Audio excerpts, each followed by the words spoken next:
Okay, तो 8वें अध्याय में हमने एक्रोनिम किया था death, T was for doubt, and then Krishna to answer the last question he came to E, E was for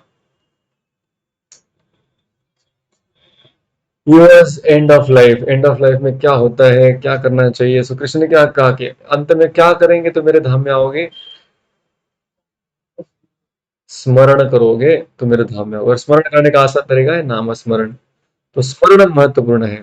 तो स्मरणम के लिए हमने पहले श्रवणम करना चाहिए, नाम स्मरण करना चाहिए, तो उससे स्मरण होगा। जिंदगी भर स्मरण करेंगे तो life is a preparation and death is a examination. So जीवन भर हमें प्रयत्न करना है, प्रयास करना है, प्रैक्टिस करना है, अभ्यास करना है, और उससे फिर हम मृत्यु के समय भगवान को याद कर पाएंगे। क्योंकि हम जैसे जैसे लोगों को याद करेंगे, जिस जिन चीजों को याद करेंगे, वही अगले जन्म में प्राप्त करेंगे। क्योंकि भगवान बहुत दयालु है। आपकी जो इच्छा है, आखिरी इच्छा क्या है बोलो? तो जो हमारी आखिरी इच्छा तब होगी तो भगवान उसको पूर्ण करेंगे अगले जन्म में। इसलिए तो भगवान ने कहा कि इसलिए आप क्या करो, you should make your attempt so that you attain me. So A was for attaining the supreme. जैसे इस अध्याय का अगर नाम देखेंगे 8वें अध्याय का, तो यही शीर्षक है, attaining the supreme. So attaining the supreme means attaining the spiritual world. तो भगवान ने कहा कि देखो, दो प्रकार के जगत होते हैं, एक तो है मटेरियल वर्ल्ड, दूसरा है स्पिरिचुअल, यानी भौतिक जगत और आध्यात्मिक जगत। भौतिक जगत कैसा है आध्यात्मिक जगत की तुलना में? टेम्पररी। इसमें सब कुछ बदलता रहता है, हमारा रिलेशनशिप्स, हमारा देह, परिस्थिति, हर लोग बदलते रहते हैं, सब कुछ बदलते रहता है। Nothing is permanent and everything is full of miseries. तो दुखालय अशाश्वतम भगवान वर्णन करते हैं। और इसलिए आप ऐसे धाम में आओ जो कभी बदलता नहीं। पूरी दुनिया में प्रलय आ जाए, सब कुछ खत्म हो जाए, लेकिन फिर भी मैं और मेरा धाम नहीं बदलता। We should stick to things which are permanent. ठीक है, जो चीजें ज्यादा देर तक टिकती है उसको हम लेना चाहते हैं ना, ब्रांडेड चीज हम खरीदना चाहते हैं ताकि वो ज्यादा से ज्यादा टिके। तो भगवान कह रहे हैं, अरे ये पूरा भौतिक धाम, भौतिक जगत, ये टिकता ही नहीं है। तो इसलिए आपको ऐसा जगत चाहिए जो कि परमानेंट, शाश्वत रहता है। So that was attaining the supreme. तो अटेनिंग द सुप्रीम में भगवान ने कहा कि देखो, जो भक्त है, भक्ति कर रहे हैं, मेरे पास शरणागत है, वो तो चले जाएंगे, लेकिन जो बचे कुचे लोग हैं उनके लिए भगवान ने कहा कि T, T was for two paths. तो वो टू पाथ्स किसके लिए है? जो भक्त नहीं है, योगी बट नॉट अ डिवोटी। वो योगी है लेकिन डिवोटी नहीं है। तो योगी पॉलिटिशियन भी हो सकता है, योगी डिवोटी भी हो सकता है। तो ऐसा योगी है जो कि भक्त नहीं है, तो उसका क्या होगा? उसको दो रास्ते हैं। ऐसा रास्ता जो यू टर्न मार के रिटर्न आएगा, और दूसरा है रिटर्न नहीं आएगा, बस आगे बढ़ता जाएगा। तो जो नो रिटर्न का रास्ता है, उसमें व्यक्ति कहाँ पहुंचता है? जहाँ पे वो धरती पे वापस नहीं आता, ब्रह्म ज्योति में चलाता है, मुक्ति प्राप्त कर लेता है ऐसा व्यक्ति। और जो रिटर्न आने वाला है, वो थोड़े समय के लिए कहाँ पहुंचता है? हेवनली पार्ट्स, हेवनली प्लैनेट, स्वर्ग में पहुंच जाता है। स्वर्ग में कुछ दिन तक मजा करता है, रिट्रीट सेंटर, थोड़ा सा वे पिकनिक करके वापस आ जाता है इसी धरती पर, कर्म भूमि में, और कर्म और पुण्य करने कमाने के लिए। फिर इसलिए कर्म भूमि कहा जाता है। जो पृथ्वी है या भूमंडल है, उसको कर्म भूमि कहा जाता है, यहाँ पर हम कर्म कमाते हैं। बाकी सभी जगह पर हम कर्मों को खर्च करने जाते हैं, गो फॉर शॉपिंग। तो अभी यहाँ पे हम कुछ पुण्य कमाते हैं या कुछ पाप कमाते हैं, तो पापों को शॉप करने के लिए या उनको खर्च करने के लिए हम जाते हैं नरक में इत्यादि, जो लोअर प्लेनेटरी सिस्टम से वहां पे जाते हैं। हमारे जो पुण्य है उसको खर्च करने के लिए हम स्वर्ग में जाते हैं। तो वो सब खत्म हो गए, वापस अकाउंट खाली हो गया, पुण्य खत्म हो गया, क्रेडिट बैलेंस नहीं रहा, तो वापस फिर हम कर्म भूमि वापस आ जाते हैं। क्षीणे पुण्य मर्त्यलोकम विशंति, पुनः नीचे आ जाते थे। आज भी हम उसकी चर्चा करेंगे। तो ये हो गया टू पाथ्स। फिर भगवान का एच फॉर हाईएस्ट पाथ। तो ये जो दोनों पाथ है, ये दोनों के भी जो ऊपर वाला है, जिसमें कौन से समय पे देह छोड़ा, कौन से परिस्थिति में छोड़ा, उसकी कोई लेन देन नहीं है, उसकी कोई लिमिटेशंस नहीं है। क्योंकि उसने जिंदगी भर भक्ति किया है, जिंदगी में भगवान का नाम लेने का, भगवान का स्मरण करने का प्रयास किया है, तो भगवान उसको अपने धाम पर लेके जाएंगे जरूर। तो ये हमने पिछले अध्याय में देखा। तो आखिरी में भगवान ने एंड अप किया इस चैप्टर को कि highest path is devotional service to me. भक्ति ये सबसे बड़ा मार्ग है। अभी भगवान वापस भक्ति को एस्टेब्लिश किए और फिर अभी भक्ति के बारे में बोलने चाह रहे हैं। तो जो 9वां अध्याय है उसका शीर्षक है द मोस्ट कॉन्फिडेंशियल नॉलेज। अगर आपने देखेंगे इस अध्याय को हिंदी में या संस्कृत में या मराठी में, तो ये है गुह्यतम योग या भक्ति योग भी इसको कभी कभी कहा जाता है। तो अभी हमने देखा कि 7वें अध्याय में भक्ति योग आरंभ हो गया, बीच वाले 6 अध्याय पूरे भक्ति योग की है। 7वें अध्याय में भक्ति योग था, 8वें अध्याय में भक्ति योग था, अभी वापस भक्ति योग क्यों आ गया? थोड़ा सा फर्क है। फर्क क्या है? 7वें अध्याय में भक्ति योग बताया गया था, अगर हमको याद होगा कि 4 प्रकार के लोग जो भगवान श्री कृष्ण के पास आते हैं, आर्त, जिज्ञासु, अर्थार्थी, ज्ञानी। तो आते तो है भगवान के पास, लेकिन बहुत सारी अलग अलग इच्छाओं के साथ आते हैं। लोगों ने कहा कि ठीक है, हरे कृष्णा। तो 7वें अध्याय में जो लोग भगवान के पास आए थे, वो कुछ इच्छा लेकर भगवान के पास आए थे। 8वें अध्याय में जो लोग भगवान के पास आए, वो डायरेक्ट भगवान के पास नहीं आए, पहले थोड़ा योग साधना इत्यादि कर लिए, और फिर योग साधना से मन नियंत्रित करके फिर आगे आने का उनको मौका दिया गया। तो ये लोग डिटूर मार के आ रहे हैं, या फिर कुछ इच्छा के साथ आ रहे हैं। इसलिए कृष्ण कहते हैं ये जो पहले दो थे ना, okay, but what I prefer, what I recommend, और what I suggest is the bhakti which is describe in chapter number 9। तो गीता के एकदम बीच वाला अध्याय है, 18 अध्याय गीता में, तो ये 9वां अध्याय है। तो ये 9वें अध्याय भगवान सबसे सीक्रेट चीज बता रहे हैं। इसलिए इस अध्याय का शीर्षक क्या है? Most confidential knowledge. सबसे गुह्य बात इस अध्याय में बताई जा रही है। अभी आप कहेंगे कि गीता अपने आप में गुह्य है, अभी उसमें भी एक सबसे बड़ा गुह्य, मतलब गीता में बहुत सारे गुह्य दिए कि हाँ, गीता में कई सारे सीक्रेट्स बताए गए, लेकिन अभी जो बात बताने जा रहे हैं वो सबसे सीक्रेट है।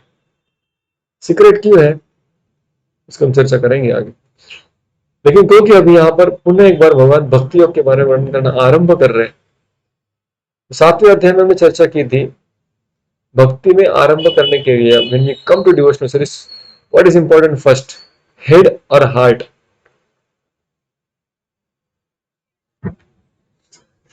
तो पहले हेड, बाद में हार्ट, और बाद में दोनों बोध। तो अभी फर्स्ट हेड हमारा इंपॉर्टेंट, इसलिए हमने 7वें अध्याय का शीर्षक दिया था हेड। फिर हमने वहां पर डेथ के बारे में चर्चा की। लेकिन अभी हम वापस भक्तियों के बारे में फिर चर्चा करना आरंभ कर रहे हैं, खास करके जो शुद्ध भक्ति है। शुद्ध भक्ति का चर्चा यहाँ से आरंभ होगी। तो शुद्ध भक्ति की जब बात होती है, तो वहां पे क्या चीज इंपॉर्टेंट है? हेड फर्स्ट और हार्ट फर्स्ट।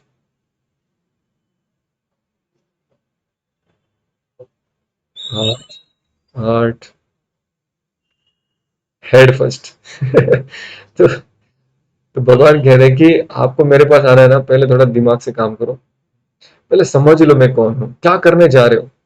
समझ भी नहीं आएगा what I am doing, why I am doing, उसके बारे में कुछ ज्ञान नहीं हो, कोई इंट्रोडक्शन नहीं हो, तो ऐसे हार्ट लेके जाओगे तो अंधश्रद्धा हो जाएगी, ब्लाइंड फॉलोइंग हो जाएगी, या बहुत भावुक हो जाएंगे, सेंटिमेंटल हो जाओगे, और फिर आगे जाके अटक जाओगे, फिर इसमें से मार्ग नहीं निकाल पाओ। तो यहाँ पे भगवान के शुद्ध भक्ति भी अगर करनी है, हेड इज अगेन फर्स्ट। इसलिए इस अध्याय का भी हम पुनः एक बार उसका एक्रोनिम दे रहे हैं, head, HEAD, but this is little different head, तो हम इसको नामकरण कर रहे हैं हेड 2। तो आज मैंने पावर पॉइंट बनाने का प्रयास किया, लेकिन और एक नया चैलेंज आ गया। वो चैलेंज ये था कि कुछ समय के बाद मेरा जो कीबोर्ड था वो काम करना बंद कर दिया। तो anyways, what ever Krishna desires, so today we will not have PowerPoint, so I just show you the acronym because वहां तक ही मैं काम कर पाया, आगे I could not make the slides. So Krishna talks about this chapter as the most confidential knowledge, and the acronym is head, because we are using it second time, that's why we are putting it as head 2. And there is another reason, इस chapter में 5 section है total. 7वें अध्याय में 4 ही section थे, HEAD, लेकिन इस अध्याय में D डबल आता है, HEAD, so again that's why 2, so D 2 times, HEADD.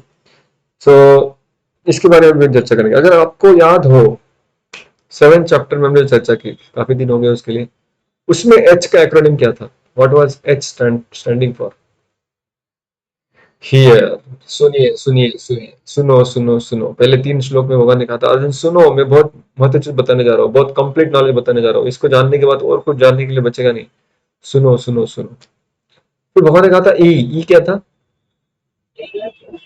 Energies, भगवान ने अपनी शक्ति के बारे में बताया था कि देखो मेरी कितनी शक्तियां हैं। पहले तो मेरी जो शक्तियां है, जिससे शरीर बना है तुम्हारा, सूक्ष्म शरीर बना है, ग्रॉस बॉडी बना है, स्थूल शरीर बना है। फिर कहा कि दूसरी मेरी एनर्जी जो आत्मा है, तो भगवान ने अपनी एनर्जीज के बारे में बताया, वेरी गुड। तो अपने पावर्स के बारे में बताया। और फिर भगवान ने कहा कि ए वॉज फॉर एक्सेप्ट और रिजेक्ट। तो कुछ लोग मुझे एक्सेप्ट करेंगे ये सब सुनने के बाद, कुछ लोग मुझे रिजेक्ट भी कर देंगे। एंड डी वॉज फॉर, जो लोग मुझे डेविएशन, जो लोग मुझे एक्सेप्ट नहीं करेंगे वो अलग अलग जगह पे चले जाएंगे, देवताओं के पास जाएंगे या निराकार ब्रह्म के पास जाएंगे, इत्यादि इत्यादि। एग्जैक्टली सेम एक्रोनिम में 9 चैप्टर का, इसलिए आपके मेमोरी में थोड़ा और जगह बढ़ जाएगा अगले चैप्टर्स के लिए। लॉन्ग फॉर्म भी उसका सेम टू सेम है, स्पीकर वही है और बाबा वही बात बोलना चाह रहे हैं, लेकिन इसमें एक डी एक्स्ट्रा है। वो डी क्या है? D for pure devotion. शुद्ध भक्ति की चर्चा इस अध्याय के अंत में भगवान वापस करेंगे, लेकिन शुद्ध भक्ति तक जाने के लिए भी पहले हेड से ही गुजरना होगा। पहले हमें चीजों को समझना होगा कि हम क्या कर रहे हैं, क्यों कर रहे हैं, किस लिए कर रहे हैं। Again H will be for hearing, E will be for Krishna's energies, little difference we will discuss. Then A will be for accept and reject. Somebody will accept Krishna, somebody will reject Krishna. D will be for deviations. Krishna के बारे में लोगों की अलग अलग संकल्पनाएं होगी, वो क्या है? वो 3 अलग अलग प्रकार के लोगों की misunderstandings regarding Krishna will be discuss in that part. Then last will be pure devotees. So Krishna just glorify, glorify, glorify. स्तुति करते रहेंगे भगवान अपनी भक्ति की और अपने भक्तों की। कितना प्रेम है भगवान के भक्तों के प्रति, वो गीता के इस बीच वाले अध्याय भगवान खुलकर बताते। युद्ध होने वाला है, लोग एक दूसरे को मारने वाले हैं, लेकिन कृष्ण उसे बीच बहुत समय तक अपने भक्तों का गुणगान करते रहते हैं। तो वो लास्ट सेक्शन आएगा इसमें, that is for second D, that is pure devotion. Okay, so let's begin. So I will stop the screen share now. We will save some data also. Okay. So, जिस मैंने कहा, so H is for hearing. So if you have Gita with you, if not, then I will show you here that I can display. So if you can write down, first section is here, and that starts from shloka number 1 to shloka number 3. So first 3 shlokas talks about, oh Arjuna, please hear, सुनो सुनो सुनो. और उसमें भगवान कहेंगे पहले श्लोक में, तो मैं आपको यहाँ पर दिखाने का प्रयास करता हूँ. Gita chapter 9 shloka 1. Okay, can you see the shloka? Okay, so I will just chant the verse and somebody can read the translation. Shri Bhagavan uvacha idam tu te guhyatamam pravakshami anasuyave ज्ञानम विज्ञान सहितम यज्ञात्वा मोक्षसे अशुभात्. Somebody please read the translation.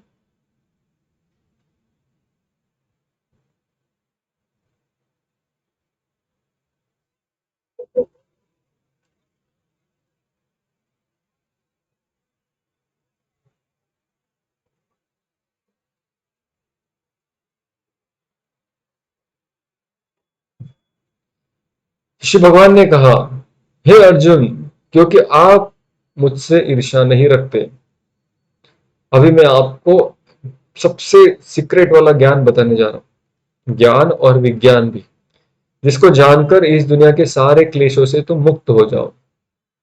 ये भगवान 9वें अध्याय के शुरुआत में आश्वासन देते. सुनो सुनो सुनो अर्जुन, मैं तुम्हें क्या बताने जा रहा हूं मालूम है? मोस्ट कॉन्फिडेंशियल, सबसे सीक्रेट चीज. अब इस दुनिया में जो सीक्रेट होता है ना, सबको जानने की इच्छा होती है. भगवान के घर में यहाँ पे ना सबसे बड़ा सीक्रेट बताया. अभी भगवान ऐसे व्यक्ति है जिनके सामने से कोई भी सीक्रेट सीक्रेट नहीं रहता. तो इसलिए यहाँ पर जब भगवान कृष्ण स्वयं कहते हैं कि मैं कुछ सीक्रेट बताने जा रहा था, actually it is a secret. तो यहाँ पे कृष्ण एक बात कह रहे हैं कि अभी मैं तुमको शुद्ध भक्ति के बारे में बताने जा रहा हूं, बट ये बातें सभी को नहीं बताया करते. ये जो अपने नजदीक के लोग हैं, जिनका हमसे प्रेम है, जो हमसे एनवी जेलसी नहीं रखते, उनके साथ ये बात मैं शेयर करता हूं. क्यों?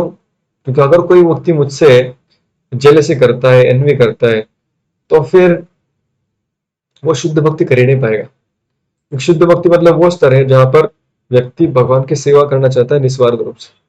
तो ऐसी सेवा तो वही व्यक्ति कर सकता है जो भगवान से प्रेम करता हो, भगवान से ईर्ष्या न करता हो। जैसे एक बार मैं राधा गोपाल मंदिर में था, तो एक व्यक्ति वहां पर आया, उसने कहा कि ये कौन है, बीच में कौन व्यक्ति खड़े हैं? तो कृष्ण है, गोपीनाथ जिनका नाम है। तो उनके राइट, उनके लेफ्ट साइड में कौन लड़की खड़ी है? बताया गया है कि श्रीमती राधा रानी है। बोले वो कौन है? बोले उनकी सखी है। बोले उनके राइट में और एक लड़की दिख रही है, वो कौन है?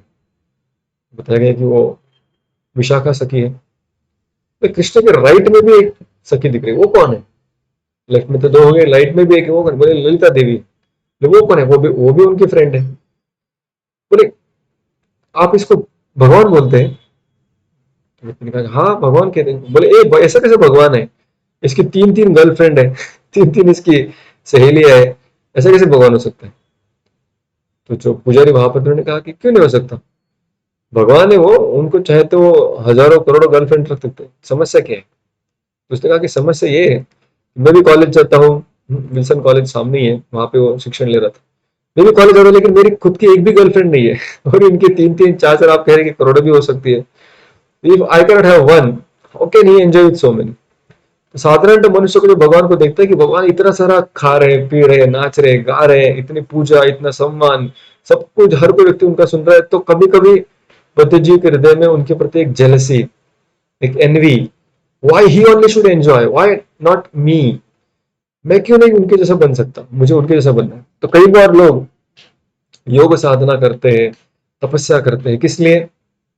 अपने आप को भगवान बनाने के लिए। ये सबसे बड़ी मूर्खता की बात होगी है, क्योंकि इसमें भगवान के प्रति प्रेम नहीं है। इसमें क्या है? भगवान के प्रति कंपटीशन है। हम अपने आप को ऐसे व्यक्ति बनाना चाहते हैं जो सबसे आकर्षक हो, हम अपने आप को ऐसा व्यक्ति बनाना चाहते हैं जो सबसे सुंदर हो, हम अपने आप को ऐसा व्यक्ति बनाना चाहते हैं जो सबसे शक्तिशाली हो। मतलब क्या हो रहा है? हम कृष्ण के साथ कॉम्पिटिटर बनना चाहते हैं, हम उनके साथ एनवीएस या जेलस एटीट्यूड रख रहे हैं, और इसलिए हम उनके स्थान लेना चाहते हैं, हम अट्रैक्टिव बनना चाहते हैं। बोले आपकी क्यों सुनूं, मैं अपने आप में इतना सुंदर हूँ, शक्तिशाली हूँ, ज्ञानवान हूँ, इत्यादि इत्यादि। तो हिरण्यकशिपु, हिरण्याक्ष, शिशुपाल, दंतवक्र, कंस, रावण, कुंभकर्ण, ये सब लोग क्या थे? ये सब लोग सोच रहे थे कि मैं ही क्या सबसे बड़ा बनूं, मुझसे और कोई बड़ा हो ही ना, मतलब मैं ही भगवान बन जाऊं, मैं कोई मरू ही नहीं, अमर रहूं, अस्त्र नहीं, शस्त्र से नहीं, इससे नहीं, उससे नहीं, 10 सर होंगे मेरे, इत्यादि कितने प्रकार के वरदान लोग मांगे। क्यों? इतना तपस्या करने के बाद, क्योंकि भगवान खुद बनना चाहते हैं, भगवान के सेवक नहीं बनना चाहते। तो कृष्ण कह रहे जिसके हृदय में मेरे प्रति ऐसा कॉम्पिटिटर का भाव है, स्पर्धात्मक एटीट्यूड है, या जिसके मन में मेरे प्रति ईर्ष्या है, जो मेरा ऐश्वर्य देखकर जिसको आनंद नहीं होता, उसको दुख होता है, तो ऐसे व्यक्ति को मैं ये 9th चैप्टर बताऊंगा ही नहीं गीता का। और वो पढ़ेगा भी तो, सुनेगा भी तो, समझ में नहीं आएगा उसको। समझ भी आए, समझ में भी अगर आ जाए तो अपने जीवन में पालन नहीं कर पाएगा, क्योंकि उसका हृदय अभी तक तैयार नहीं है। भगवान कह रहे कि इसलिए ये तुम्हें बता रहा हूं, क्योंकि तुम मेरे मित्र हो और तुम्हें मेरे प्रति ईर्ष्या नहीं है अर्जुन, इसलिए तुम्हें बता रहा हूँ। Most confidential knowledge. तो अभी देखो, इस अध्याय में अर्जुन के कोई प्रश्न नहीं है, लेकिन भगवान खुद अपने मन से बता रहे हैं। क्यों? कि that is his gift to Arjuna. वो कृष्ण बताना चाहते हैं अर्जुन को। अर्जुन भले जानना चाहे न जानना चाहे, लेकिन कृष्ण खुद अपनी मन की बात बताना चाहते हैं कि this is the best thing to do. So Krishna is sharing his heart, so Krishna is glorifying first what is going to share. जो कृष्ण अभी वर्णन करने वाले हैं उसके बारे में 3 श्लोकों में वो गुणगान करते हैं कि अर्जुन मोस्ट कॉन्फिडेंशियल नॉलेज। तो प्रभुपाद जी तात्पर्य में लिखते हैं कि 3 प्रकार के सीक्रेट गीता में बताए गए। फर्स्ट सीक्रेट कि हम शरीर नहीं आत्मा है, जो हमने दूसरे अध्याय में पढ़ा। बहुत बड़ा सीक्रेट है वो। साधारण इस जीवन में जो लोग जीवन जी रहे हैं, वो मरते दम तक पहचान नहीं पाते कि मैं शरीर नहीं हूँ, आत्मा हूँ। शरीर के लिए नहीं, आत्मा के लिए जीना है। शरीर का ख्याल रखना है, लेकिन जीना आत्मा के लिए। तो फिर ये हो गया सीक्रेट, जो सिर्फ गीता पढ़कर व्यक्ति जान सकता है। उसके बाद आता है मोर सीक्रेट, थोड़ा और गुह्य ज्ञान। वो क्या है? जो हमने 7वें और 8वें अध्याय में पढ़ा। इन्हें किन प्रकार है, जो भी आपके मन में इच्छा है, जो भी भगवान से पाना चाहते हैं या अपने दुख को दूर करना चाहते हैं, उसके लिए कम से कम विष्णु के पास जाइए। तो उसको हम कहेंगे कि भक्ति है लेकिन पूरी तरह से शुद्ध नहीं है, तो हो गया second secret, that is more secret. तो सिर्फ जानना कि मैं शरीर नहीं आत्मा हूं, उससे क्या होने वाला है? कम से कम पता चलेगा कि मैं शरीर नहीं हूं, लेकिन अभी मैं आत्मा हूं तो करूं क्या? आत्मा का स्वभाव क्या है? तो गीता सिर्फ ये बताती नहीं रुकती कि हम शरीर नहीं आत्मा है, गीता फिर ये भी बताती कि आत्मा का स्वभाव क्या है। आत्मा का स्वभाव है सेवा करना। हर कोई व्यक्ति किसी न किसी सेवा कर रहा है, और वही सेवा अगर आप अलग अलग भौतिक कारणों के लिए कर रहे हो, ठीक है, भौतिक कारण से ही कृष्ण की सेवा कीजिए। तो वो हो गया 7वां और 8वां अध्याय, जिसमें भगवान ने भक्ति के बारे में शुरुआत का ज्ञान दिया। आप आत्मा हो ना, भगवान के अंश हो, भगवान के दास हो नित्य रूप से, तो अपने आत्मा की तरह जियो ना, तो हो गया भक्ति। लेकिन अभी भगवान कह रहे हैं मोस्ट कॉन्फिडेंशियल, यानी सबसे परम गुह्य प्रवक्ष्यामि। तो बहुत सबसे सीक्रेट वाली बात बता रहा हूं, वो क्या है?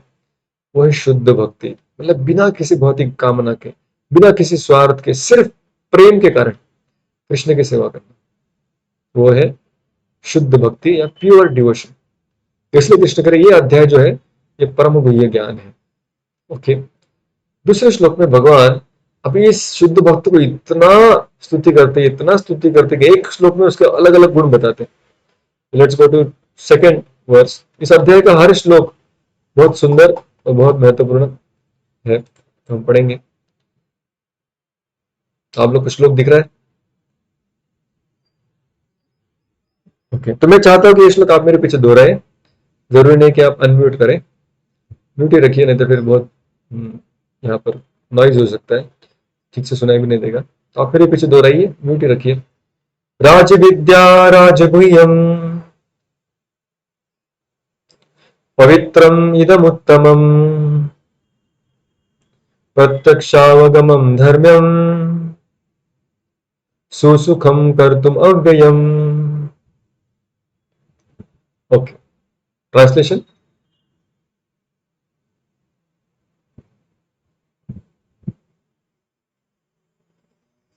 कोई कृपया पढ़े इसको।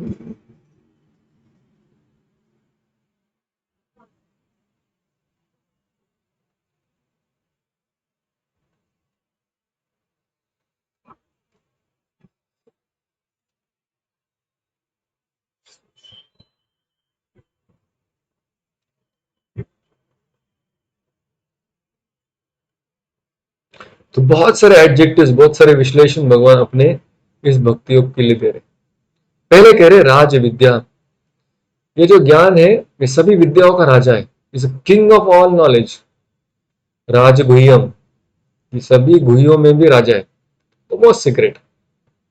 फिर कहते पवित्रम, सबसे पवित्र ज्ञान ही है, जो सब पवित्र यानी जो हमें शुद्ध कर सकता है, हमें पवित्र जो कर सकते हैं। ओम पवित्रो अपवित्रो वा सर्वावस्थाम गतोपि वा यस्मरेत पुंडरीकाक्षम स बाह्य अभ्यंतर शुचि। तो हमें अंदर से और बाहर से शुद्ध करने के लिए क्या शुद्ध कराता है? हमें पुंडरीकाक्ष स्मरणम, भगवान श्री हरि के स्मरण। तो शुद्ध भक्ति जो है वो पवित्र है, हमें शुद्ध कर सकती है। फिर आता है इदम उत्तमम। उत्तमम यानी बेस्ट भी होता है। उत्तम यानी तम यानी तमोगुण यानी अंधकार। उत्तम है जो अंधकार के परे है, जो अपने जीवन में प्रकाश लेके आ सकता है, वो है उत्तम। सबसे महत्वपूर्ण गुण आगे आगे आता है, वो है प्रत्यक्षावगमम। प्रत्यक्षावगमम मतलब which we can experience on a practical front, जिसका हम प्रत्यक्ष रूप से अनुभव कर सकते हैं, ऐसा ये मार्ग है। तो ऐसे नहीं कि बस आज हमने भक्ति आरंभ की और जब शरीर त्यागेंगे भगवत धाम जाएंगे तभी भगवान को देखेंगे, तभी कुछ पता चलेगा हाँ भाई सच बोल रहे थे भगवान है, सच बोल रहे थे भगवत धाम है, सच बोल रहे थे वैकुंठ नाम का कोई जगत है। वहां तक रुकने की आवश्यकता नहीं है। जैसे ही हम नाम जब आरंभ करेंगे, जैसे हम संकीर्तन में भाग लेंगे, जैसे हम कृष्ण की सेवा में प्रामाणिकता से उतरेंगे, जैसे हम कृष्ण के नाम का प्रचार करेंगे, ये सब क्रिया है, या प्रसाद ग्रहण करेंगे, उसमें क्या आता है? प्रत्यक्ष अनुभव आता है। उसके लिए पूरी तरह से शुद्ध होने की आवश्यकता नहीं है कि नहीं? इसका कोई अनुभव है इसके बारे में, भले ही हम पूरी तरह से शुद्ध नहीं है, लेकिन जब जब हमने कृष्ण के संपर्क में आए, कुछ तो अनुभव हमें जरूर मिला। अनुभूती म्हणतात त्याला, बरोबर। कोणी सांगू शकेल आपली काय अनुभूती?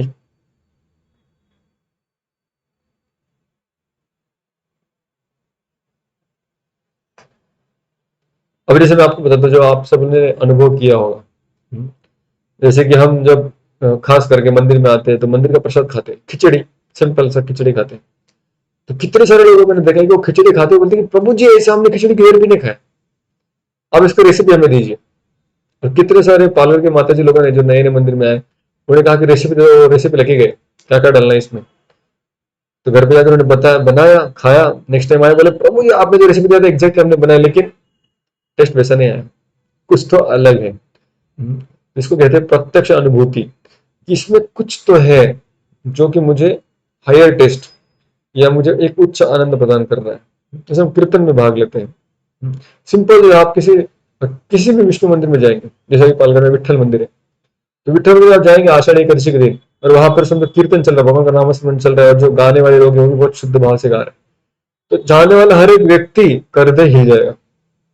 उसको कहते हैं प्रत्यक्ष अनुभव। तो भक्ति में जैसे तपस्या करते हैं, योग साधना करते हैं, तो उसमें जब आदमी लास्ट स्टेज तक पहुंचेगा तभी उसको अनुभव प्राप्त होता है।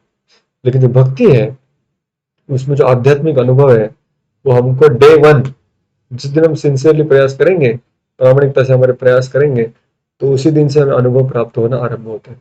इसलिए इसका एक गुण है प्रत्यक्षावगमम। तो इसको कहते हैं धर्मम।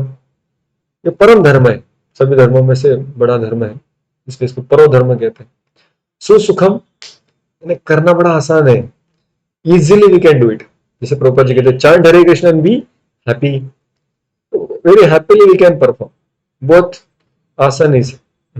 जैसे उल्टा भंगे माता जी तो मार्ग सोपा केला, हरिनामाचा मार्ग अतिशय सोपा आहे असं म्हणणारे गाणं अभंग आहे ना, विसरलो मी आता आठवलं.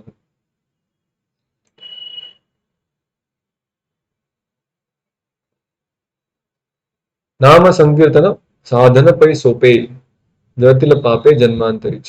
जैसे नाम संकीर्तन कैसा है, साधना है, लेकिन ये साधना कैसी है, साधन कैसा है, बहुत ही ईजी है, बहुत सुखा सुखी, बहुत आसानी से हम इसको पालन कर सकते हैं। प्रसाद ग्रहण करना, नाम लेना, सुनना भगवान के बारे में, जैसे अभी हम गीता का अध्ययन कर रहे हैं, कितना सिंपल है, कान में ईयरफोन लगाओ, सुनना चालू, मेरे सामने लैपटॉप है, मेरे सामने गीता भी है, पढ़ रहा हूँ, सिंपल, आसानी से कर सकते हैं। जंगल में जाओ, उठपटांग लटको, हरकतें करो, वो सब करने की आवश्यकता नहीं। कर्तुम अव्ययम, अव्ययम और महत्वपूर्ण शब्द है। अव्ययम का अर्थ क्या है कि इसका कभी नाश नहीं होता।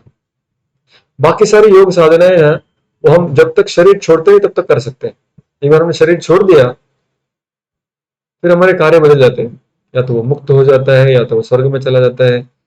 लेकिन जो भक्ति का कार्य है ना, हम शरीर छोड़ने के पहले भी करते रहते हैं, और शरीर छोड़ने के बाद जब ये आत्मा भगवत धाम पहुंचेगी तो अपने उस आध्यात्मिक स्वरूप में भी हम वही कार्य करते रहेंगे जो हमने भक्ति के शुरुआत के दिनों में किया। जैसे भगवान का गुणगान करना, भगवान के लिए गाना, भगवान का श्रृंगार करना, भगवान का नाम स्मरण करना, भगवान को भोग लगाना, भगवान को खिलाना, भगवान को नहलाना, ये सारे काम भगवत धाम में भी होते हैं। तो वही काम हम अभी भी कर रहे हैं, स्टार्टिंग भी वही है, मिडल भी वही है, एंड भी वही है। इसको कहते हैं अव्ययम। तो जो भक्ति का मार्ग है ये कभी नष्ट नहीं होता, ये चालू हो गया बस अंत समय तक चलता है, अंत समय के आगे भी चलता है। तो भगवान ये क्या कर रहे हैं, गुणगान कर रहे हैं भक्ति का, कि जो मैं तुम्हें बताने जा रहा हूं इतना जबरदस्त चीज है, इसलिए अर्जुन सुनो सुनो सुनो। फिर भगवान कहते हैं लेकिन इतना ये मार्ग सिंपल है, लेकिन इस मार्ग में जाने के लिए एक छोटा सा क्वालिफिकेशन चाहिए। वो क्वालिफिकेशन क्या है, अगले श्लोक में भगवान कहते हैं अशब्दधानाः पुरुषा धर्मस्य अस्य परन्तप अप्राप्य मां निवर्तन्ते मृत्यु संसार वर्त्मनि। अगर किसी को श्रद्धा नहीं है ना इस मार्ग में, फिर वो नहीं कर सकता ये सब चीजें। अप्राप्य माम निवर्तन्ते मृत्यु संसार वर्त्मनि, फिर बिना मुझे प्राप्त करते हुए ये व्यक्ति पुनः निवर्तन्ते चला जाएगा मृत्यु संसार सागर। क्यों? क्योंकि वो अश्रद्धाना पुरुष है, वो ऐसा पुरुष है जिसको श्रद्धा नहीं है भक्ति के ऊपर। तो ये अभी बहुत बड़ा, क्या कहते हैं उसको, भगवान ने कंडीशन अप्लाई कर दी। इतना ग्लोरीफाई किया, इतना ग्लोरीफाई किया, इतना स्तुति किया भक्ति मार्ग का, लेकिन अभी कह दिया कि श्रद्धा नहीं रहेगी ना तो नहीं कर पाओ। अभी कोई कह रही है फिर ये श्रद्धा कहाँ मिलेगी, कौन सी दुकान में मिलेगी? श्रद्धा मिलती है साधु संग से। जब हम श्रद्धालु व्यक्ति के साथ संग करते हैं तो उसके हृदय में जो श्रद्धा है भगवान के प्रति, भगवान के नाम के प्रति, भक्ति के प्रति, भक्तों के प्रति, वो श्रद्धा जब हम उस साधु का संग करते हैं, उसकी सेवा करते हैं, उससे सुनते हैं प्रामाणिकता से अपने हृदय खोलकर, तो फिर उसके हृदय से उसके जो शब्द उसके मुख से बाहर आते हैं, तो उससे जो अमृत छलकता है वो जब हम अपने करणों से अपने हृदय में धारण करते हैं, तो उससे फिर अपने हृदय में श्रद्धा प्रकट हो जाती है।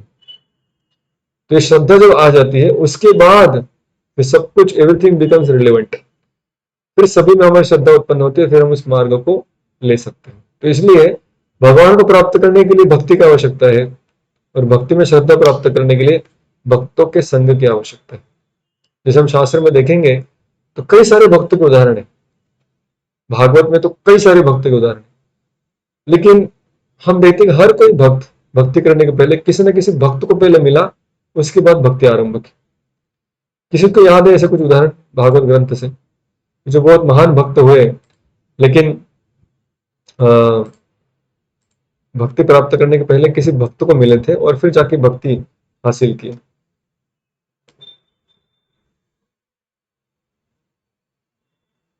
अपने अपने महान भक्त थे, लेकिन आरंभ हुआ किसी दूसरे भक्त को मिलने के बाद। वाल्याकोली, तो वाल्याकोली आदमी क्या बने? वाल्मीकि मुनि बने। बीच में किसको मिले वो?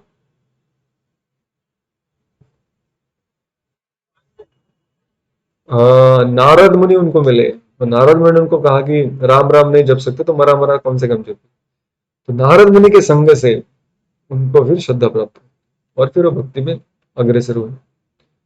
और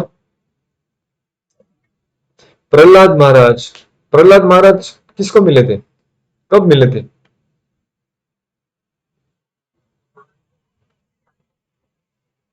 हाँ, जब अपने माता के गर्भ में थे तभी नारद मुनि ने उनको भागवत सुनाया था, तभी साधु का संग हुआ था। तभी हम भक्ति में आए हैं। तो हम कब साधु को मिले हमको भी याद नहीं, या याद है हमको कुछ अभी जो साधु मिले उनके बारे में याद होगा।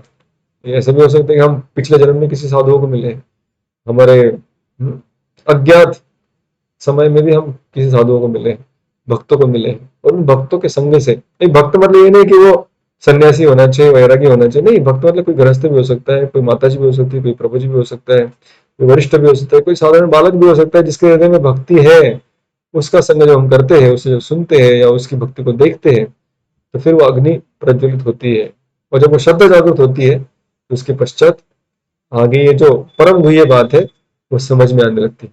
इसलिए भगवान के मोस्ट सीक्रेट है। अभी कोई कहेगा अरे सीक्रेट कैसे है? गीता तो सबके घर में है, खास करके हिंदू को 100% हिंदू को गीता तो है ही, इसमें सीक्रेट क्या है फिर? अगर कोई न्यूज हर न्यूज पेपर में आ जाए, उसमें सीक्रेट क्या बचा? कुछ सीक्रेट नहीं बचा। अभी गीता सबके पास है, और गीता में भगवान ने दिया ये अध्याय, कह रहे अध्याय में बता रहा हूं, लेकिन ये अध्याय सीक्रेट है और सीक्रेट रहेगा। क्यों भला? क्योंकि इसको खोलने के लिए पासवर्ड है। पासवर्ड क्या है? श्रद्धा। जब तक श्रद्धा नहीं है तब तक हम इस अध्याय में प्रवेश नहीं कर सकते। और वो श्रद्धा कैसे प्राप्त होगी? जैसे हम सभी को प्राप्त हुई, हम जो प्रभुपाद के संग में आए, उनकी वाणी सुनी, या उनके जो रिप्रेजेंटेटिव है, प्रतिनिधि, उनके संग में, या और किसी वैष्णव के संग में आए, उन वैष्णव के संग से, या किसी के माता पिता पहले से वैष्णव होंगे, किसी पहले कोई वैष्णव के संपर्क में आएंगे, उन सभी वैष्णव के संग से हमको ये श्रद्धा का धन प्राप्त होता है, ये श्रद्धा की चाबी प्राप्त होती है, और उससे फिर आगे भक्ति की गाड़ी खुलती है। तो ये भगवान ने कहा सुनो सुनो सुनो। अरे भगवान कह रहे ई, तो 7वें अध्याय में ई वॉज फॉर एनर्जी। यहाँ पे भी भगवान अपनी एनर्जीज के बारे में कह रहे हैं, लेकिन थोड़ा सा आगे जाके बात कहने वाले, क्योंकि भगवान रिपीट तो करेंगे नहीं। वापस कह रहे सुनो सुनो सुनो, लेकिन अभी जो बताएंगे will be most confidential thing. 7वें अध्याय में बताएंगे तो देखो मैं हूं कृष्ण, मेरी शक्तियां हैं, पृथ्वी अग्नि जल वायु आकाश मन बुद्धि अहंकार, ये हो गए भौतिक शक्तियां, और जो आत्मा है वो मेरी आध्यात्मिक शक्ति है। तो भगवान इस अध्याय में थोड़ी और एक बात गहराई में बताएंगे कि देखो अर्जुन, सत्र आपको मेरी शक्तियां दिख रही है, लेकिन मेरा जो अस्तित्व है सिर्फ ये शक्तियां नहीं है, ये शक्तियों को छोड़कर मेरा अपना एक एग्जिस्टेंस है। I exist beyond the energies also. So existence beyond energy, that is second E. So Krishna का अस्तित्व उनकी शक्तियों से भी आगे जाकर पर्सनल है, ये भगवान अब यहाँ पे बता रहे हैं। जैसे कि अगर हम इस अध्याय का श्लोक पढ़ेंगे तो फोर्थ श्लोक में कृष्ण कहते हैं, मया ततम इदम सर्वम जगत अव्यक्त मूर्तिना वस्थानि सर्वभूतानि न च हम तेषु अवस्थितः। भगवान कहते हैं कि इस जगत में जितना भी तुम चीजें देख रहे हो ये सारी मेरी शक्ति से आते हैं, लेकिन मैं इन शक्तियों के बीच में नहीं हूं। अगर आपको याद होगा 7वें अध्याय में हमने चर्चा की थी, जैसे कोई कंपनी का मालिक है, वो अपने किसी उसके बारे में अगर कोई उसके लेबर्स को बता रहा है तो क्या बताएगा वो, ये आपकी कंपनी का मालिक है, इसकी वजह से कंपनी चलती है, ये आपके पगार निकालता है, इसकी वजह से आपका घर चलता है, ये बहुत शक्तिशाली है, इसके पास बहुत टेक्नोलॉजी है, ये बहुत प्रॉफिट कमा के दे सकता है, इत्यादि इत्यादि। तो उसकी कंपनी से रिलेटेड जो भी उसके काम है, क्वालिफिकेशन है, उसके बारे में चर्चा होगी। लेकिन उस कंपनी का जो लेबर है उसको कतई पता नहीं चलेगा कि ये कंपनी छोड़कर इसका क्या अस्तित्व है, इसकी पर्सनल लाइफ क्या है। हाँ, ये कंपनी का मालिक कौन है ये पता चलना भी बड़ी बात है। कई बार लोगों को वो मालिक का दर्शन भी नहीं होता, क्योंकि वो मालिक इधर तो बैठा रहता है बॉम्बे में, साउथ बॉम्बे में अपना कोई फार्म हाउस पे, और उसके रिप्रेजेंटेटिव उसी कंपनी को चलाते रहते हैं। तो मालिक के बारे में जानना वो भी एक प्रकार का ज्ञान है, लेकिन वो एक सीमा है। वही मालिक का अपना एक पर्सनल लाइफ है, इसके बारे में ज्ञान मिलना थोड़ा और सीक्रेट्स हो गया। लेकिन जैसे किसी को पता चला, अरे जानते हो ये सर की दो दो शादियां हुई है, तो ये क्या हो गया, पर्सनल लाइफ का डिटेल हो गया ना। तो बोलेगा अरे आपको तो ये अंदर की बात मालूम है। तो कृष्ण अभी अंदर की बात बताने वाले हैं। कृष्ण कहेंगे शुद्ध भक्ति है तभी होगी जब अंदर की बात पता चले। बाहर की बात क्या है कि मैं निर्माता हूँ, मैं सृष्टि करता हूँ, मैं पालन करता हूँ, मैं संहार करता हूँ, ये पूरी सृष्टि मेरे नियंत्रण में चलती है, मैं उपभोक्ता हूँ, अधिष्ठाता हूँ, इत्यादि इत्यादि इत्यादि। ये सब क्या है, मैं कंपनी का मालिक हूँ, कंपनी में चलाता हूँ, मैं पालन करता हूँ, मैं पगार करता हूँ। ये बात मालूम होना अच्छी बात है। कृष्ण कह रहे लेकिन इससे शुद्ध भक्ति नहीं कर पाएंगे, क्योंकि शुद्ध भक्ति मतलब रिलेशनशिप। तो बॉस के साथ रिलेशनशिप नहीं होता, बॉस के साथ दूर से सिर्फ सलाम होता है, प्रणाम होता है, गले नहीं मिलते हम बॉस को, या बॉस को गाली गलौज नहीं करते, या बॉस को डांटते नहीं, फटकारते नहीं, अरे आपने बहुत कम खाया टिफिन आज, थोड़ा ज्यादा खाइए। ऐसा कोई लेबर बॉस को नहीं बात कर सकता। लेकिन वही बॉस जब अपने घर पर जाता है, अपने बीवी बच्चों के साथ रहता है, अपने परिवार वालों के साथ रहता है, वो लोग अभी उसके बहुत निकटवर्ती है। They know more than the labours. जो कंपनी के एम्प्लॉय उनसे ज्यादा अभी उनके साथ रिलेशनशिप में है, संबंध में। तो वो लोग उसके कंधे पे हाथ भी रख सकते हैं। उसके अगर कोई बच्चे हो या बच्चों के बच्चे हो, वो तो उसके पीठ पे बैठकर टक टक चल मेरे घोड़े ऐसा भी खेल सकते हैं। लेकिन ये सारी बातें एम्प्लॉय नहीं कर सकते। उसकी बीवी है तो उसको डांट भी सकती है, फटकार भी सकती है, थोड़ा गुस्सा भी हो सकती है, थोड़ी मान में भी चली जाएगी, लेकिन ये सारी बातें एम्प्लॉय नहीं कर सकता।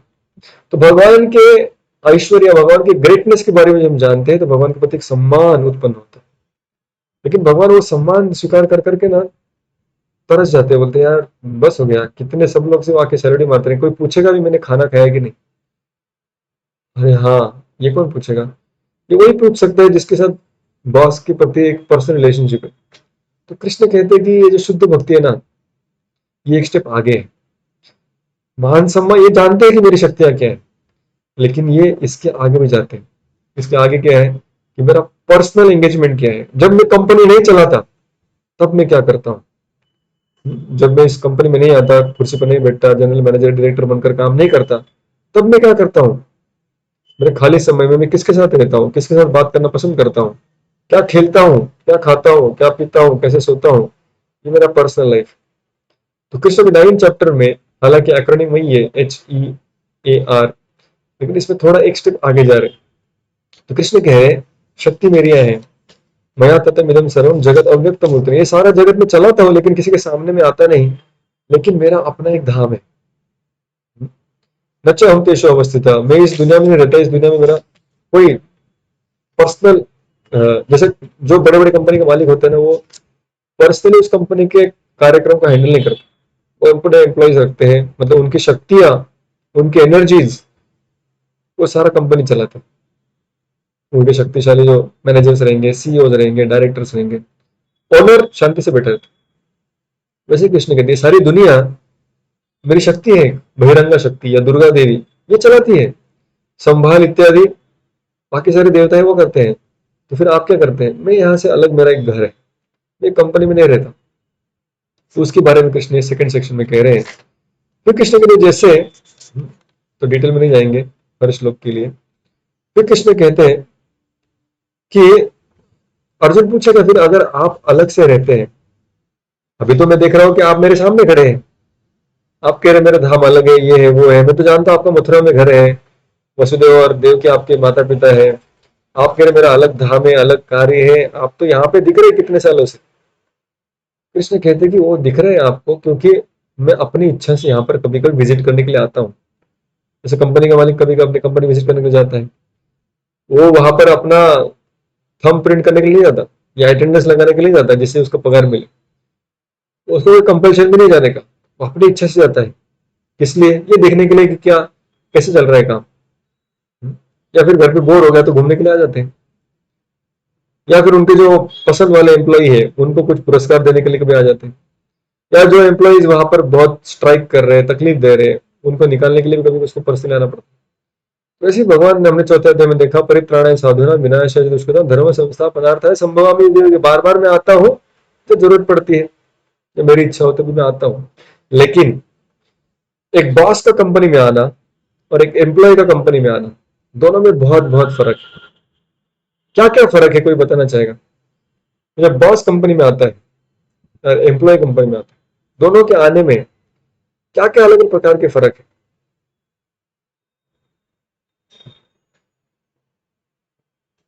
और द डिफरेंसेस? यस। हम्म। हम्म। तो एम्प्लॉय मेहनत करने के लिए आता है, बॉस मेहनत नहीं करता है, बॉस सिर्फ देखने के लिए, उपद्रष्टा अनुमंता, सिर्फ वो साक्षी बनने के लिए आता है। ओके।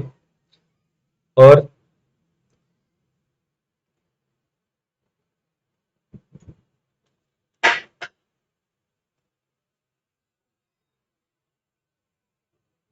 हाँ, बॉस ऐसा नहीं कि बराबर 8 बजे आएगा 5:30 बजे निकलेगा, उसको कोई नियमों की बंधन नहीं है, एम्प्लॉय को नियमों के बंधन है, बराबर। Very good. और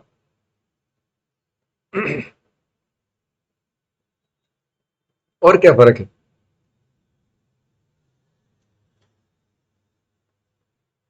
बहुत महत्वपूर्ण फर्क। हम्म।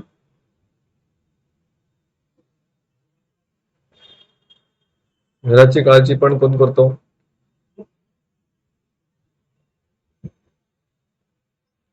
हाँ, वो आता है लोगों का ख्याल रखने के लिए भी आता है, ठीक है।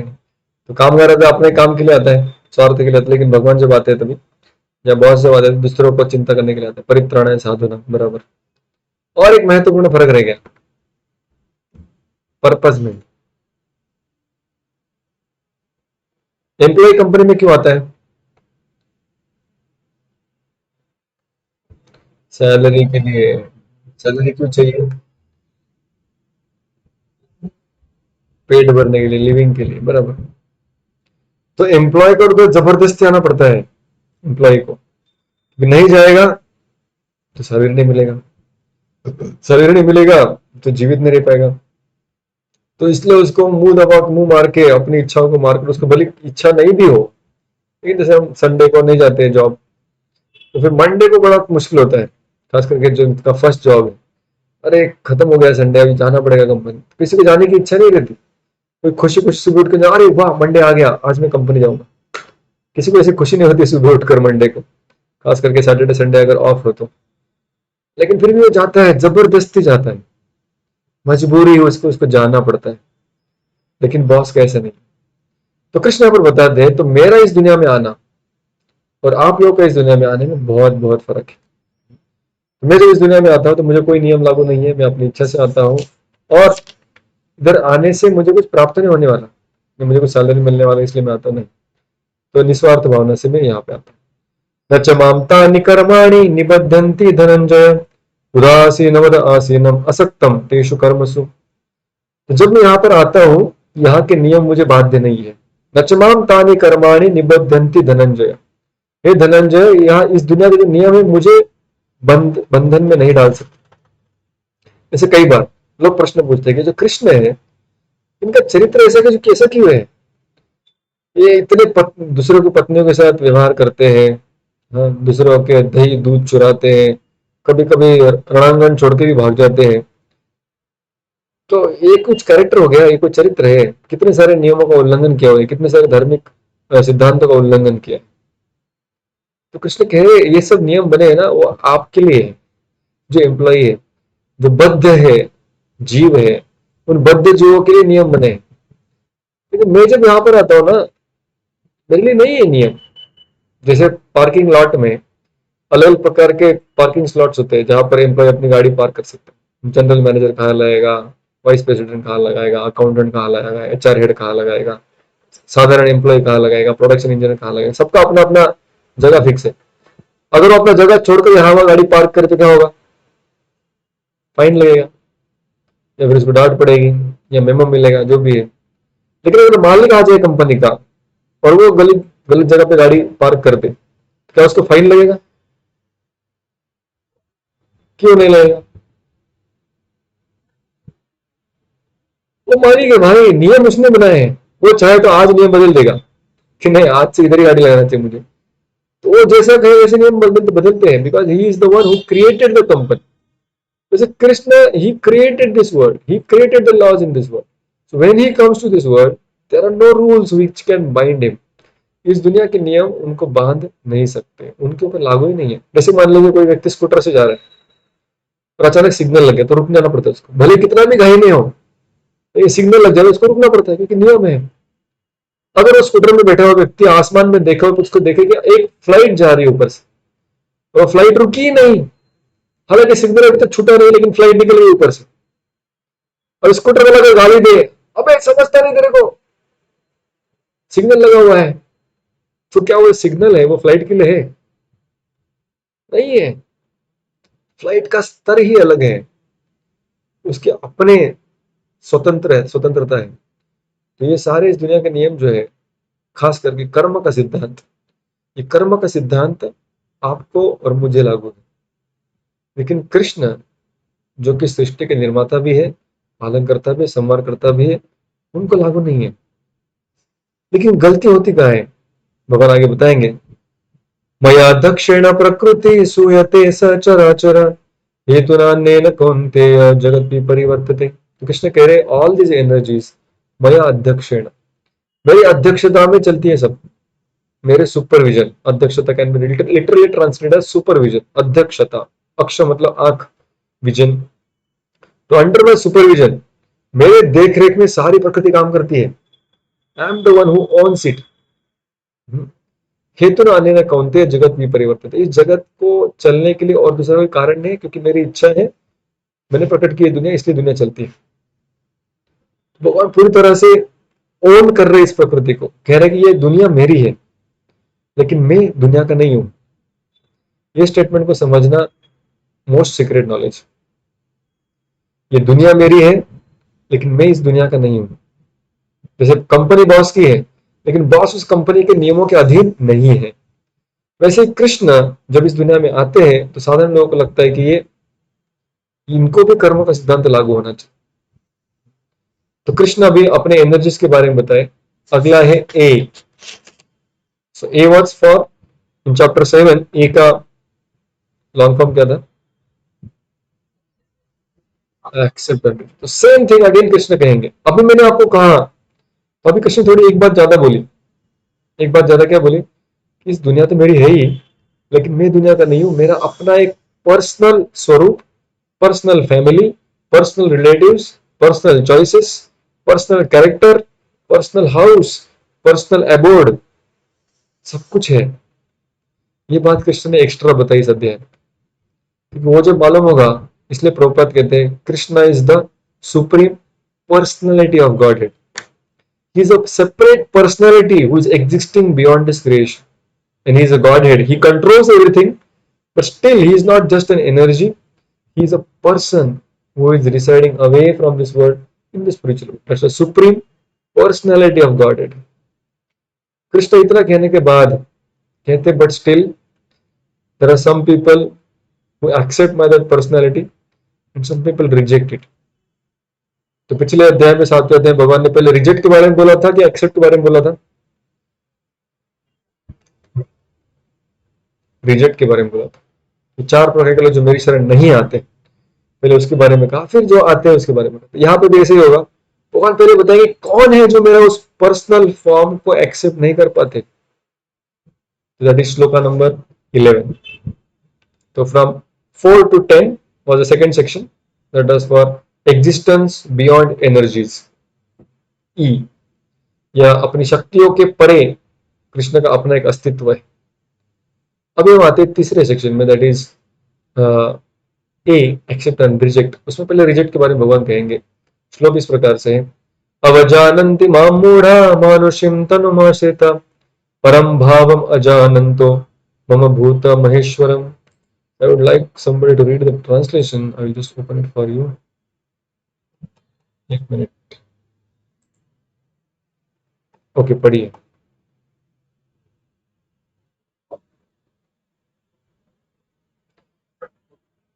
नहीं पढ़िए, जो अभी तक नहीं पढ़े वो पढ़िए। इसलिए सबके पास गीता है कि नहीं भी होगा तो आप स्क्रीन में देख सकते हैं।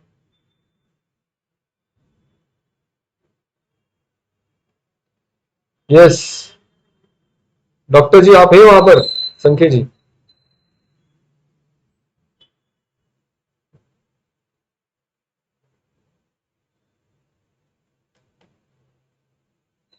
आशीष sir, you're there?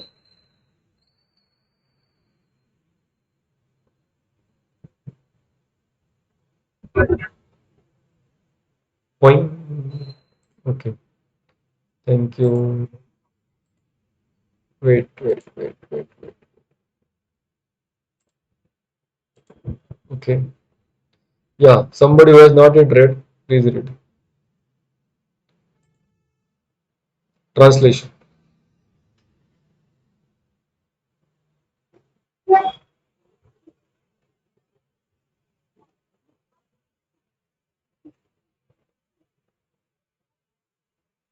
Okay, so Krishna बोल रहे हैं यहाँ पर, तो कौन है वो लोग जो मेरा मुझे स्वीकार नहीं करते, रिजेक्ट करते? फूल्स, फर्स्ट से दे आर फूल्स, मूर्ख लोग है वो deride me when I descend in human form. जब मैं मनुष्य रूप में आता हूं तो कुछ लोग मेरा धिक्कार करते हैं, मेरा स्वीकार नहीं कर पाते। क्यों? क्योंकि मनुष्य रूप में दिख रहा हूं। They do not know my transcendental nature, the supreme Lord of all that. सामने जब वो एक मनुष्य के आकार में किसी को देखते तो उनको लगता है मनुष्य ही है ना। और देखो इसके 2 हाथ है, 2 पैर है, 2 आंखें हैं, नाक है, कान है, पति है, पत्नी है इसके, और बच्चे हैं, माता पिता है, परिवार है, और हमारे जैसे तो है। तो अगर हमारे जैसा है, मतलब हम जैसे हैं वैसा ये भी है।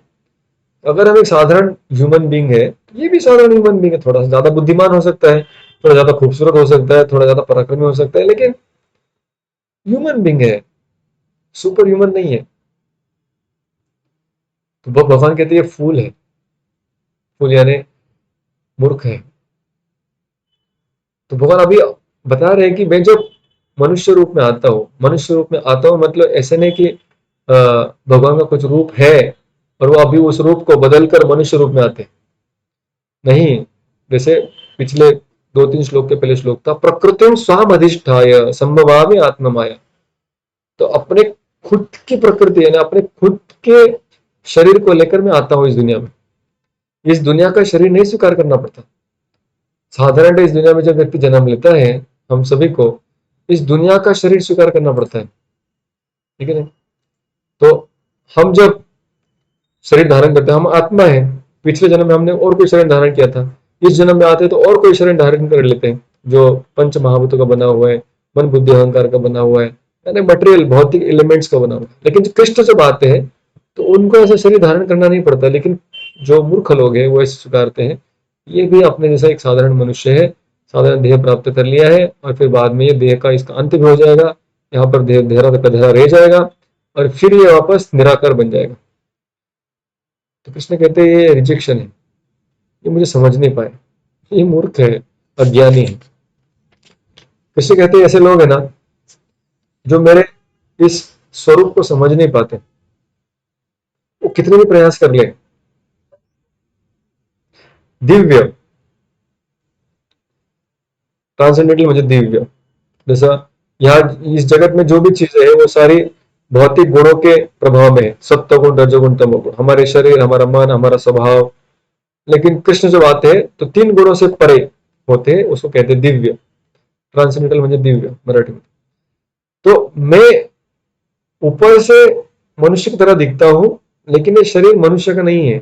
ये ट्रांसेंडेंटल पर्सनैलिटी है, ट्रांसेंडेंटल फॉर्म है, ये दिव्य स्वरूप है। आकार भले एक्सटर्नल हमारे जैसा होगा, ठीक है नहीं, जैसे मनुष्य का आकार और मनुष्य की परछाई, दोनों का आकार सेम है। लेकिन क्या दोनों सेम है? आदमी को खिलाने का मतलब हम परछाई को खिला सकते हैं? नहीं खिला सकते। आदमी अगर अपने मिरर के सामने खड़ा है, उसमें क्या देखता है? प्रतिबिंब। उसका आकार एग्जैक्टली सेम है, लेकिन क्या प्रतिबिंब और आदमी को में कुछ फर्क नहीं है? बहुत ज्यादा फर्क है। अगर आदमी अपने आप को सजाना चाहता है तो उसको अपने खुद को सजाना पड़ेगा। वो अगर मिरर के ऊपर कुछ ऑर्नामेंट्स लगाए तो उससे मेकअप नहीं होने वाला। तो वो अलग है प्रतिबिंब, ये व्यक्ति अलग है। आकार वगैरह वगैरह सब समान हो सकता है, लेकिन तो अलग चीज है। वो प्रतिबिंब है, वो झूठा है, उसमें कोई तथ्य नहीं है, लेकिन जो व्यक्ति है वो असली है। वैसे कृष्ण कह रहे ऊपर से आपका और मेरा आकार सेम है, लेकिन बहुत बड़ा फर्क है। जैसा फर्क परछाई में और आदमी है, या आदमी में और उसके प्रतिबिंब में, वैसा फर्क कृष्ण के आकार में और हमारे आकार में। हमारा जो आकार है वो परछाई की तरह है, अंधकारमय है, इस जगत का है, जो मिट्टी में मिलने वाला है। आकार बाद में खत्म हो जाएगा, दूसरा फिर आकार लेना पड़ेगा, चार पैर वाला। लेकिन कृष्ण के जो आकार है, कृष्ण का जो स्वरूप है, उसको कहते हैं दिव्य स्वरूप। जैसे इसलिए उनका जो आकार है उसके ऊपर जब हम ध्यान करते हैं तब हमारा मन संतुष्ट होता है। इस दुनिया के किसी भी व्यक्ति के आकार के ऊपर अगर हम ध्यान करें, संतुष्ट तो नहीं होंगे, लेकिन और ज्यादा एजिटेशन या मन में गलत विचार आ सकते हैं। लेकिन कृष्ण के या भगवान के किसी भी स्वरूप के ऊपर हम जब ध्यान करते हैं तो उस ध्यान से मन को संतोष ही मिलता है। तो निरंतर, नित्य निरंतर उनका वो स्वरूप हम देखते रह सकते हैं, उसमें कोई हमको ब्रेक नहीं चाहिए। तो ये उनके स्वरूप में हमारे स्वरूप में फर्क है। लेकिन कृष्ण कहते जो इसको, इस फर्क को नहीं समझ पाते और मुझे इस दुनिया का ही व्यक्ति समझ लेते हैं, वो मूर्ख है। तो दोज आर वो रिजेक्ट में। तो ऐसे लोग भले कितने भी योग साधना कर ले, कितने भी ज्ञान हासिल कर ले शास्त्रों का, कितना भी भक्ति का आडंबर भी रचा दे, कितना भी नाम जप कर ले, पूजा अर्चना कर ले, अभिषेक कर ले, उपवास इत्यादि कर ले, लेकिन कृष्ण के साकार स्वरूप में, उनका जो मूल रूप है उसमें अगर विश्वास नहीं है, तो कृष्ण 12वें श्लोक में कहते हैं, मोघाशा मोघ कर्माणो मोघ ज्ञान विचेतस राक्षसीम आसुरीम चैव प्रकृति मोहिनीम श्रिता। तो ऐसे लोग है ना, उनकी सारे आशाएं विफल है, कुछ नहीं प्राप्त होगा उनको। मोघ आशा मोघ कर्माण, उनके सारे प्रयत्न निष्फल है। मोघ ज्ञान विचेतस, उनका सारा ज्ञान भी निष्फल है। क्यों? क्योंकि वो मुख्य चीज जो है वो समझ नहीं पाए। लेकिन वो समझने के लिए श्रद्धा की आवश्यकता है, और श्रद्धा कैसे मिलेगी? भक्तों के संग से मिलती है। तो ये हो गए वो लोग जो भगवान के उस मूल रूप को स्वीकार नहीं करते। फिर अभी हम आते हैं गीता के एकदम बीचों बीच जो श्लोक है उस श्लोक पर। गीता में टोटल कितने श्लोक है, कोई जानता है? 700, 700 श्लोक है। तो अगर एक पुस्तक में, इस पुस्तक में 700 श्लोक है, उसका मिडिल श्लोक नंबर क्या है? विच इज द मिडिल श्लोक? दोनों भी, 350वां भी, 350th एंड 351st, दोनों भी बीचवे श्लोक। तो अभी हम जो श्लोक पढ़ने जा रहे हैं, 13th श्लोक of chapter 9, that is 350th, 350वां श्लोक। तो हमने अभी संस्कृत के हिसाब से भी हमने आधा सिलेबस कंप्लीट कर लिया, और अभी हम एकदम गीता के बीचों बीच खड़े, मोस्ट सीक्रेट चीज पे खड़े। तो कृष्ण गीता के इस पूरे संवाद में बीचों बीच कौन सी चीज को डाल रहे हैं? ये कौन सी चीज आ गई यहाँ पर? Let's read, that is verse number 13। एक मिनट, मैं आपको श्लोक दिखाना चाहता हूँ। Oh sorry.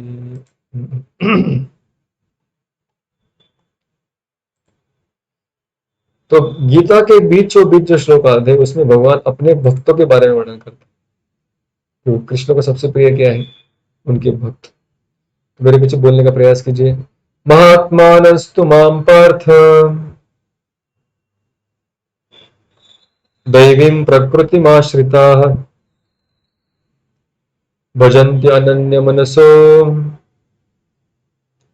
ज्ञात्वा भूतादिमव्ययम्। ओके, जो अभी तक नहीं पढ़े कृपया पढ़िए ट्रांसलेशन।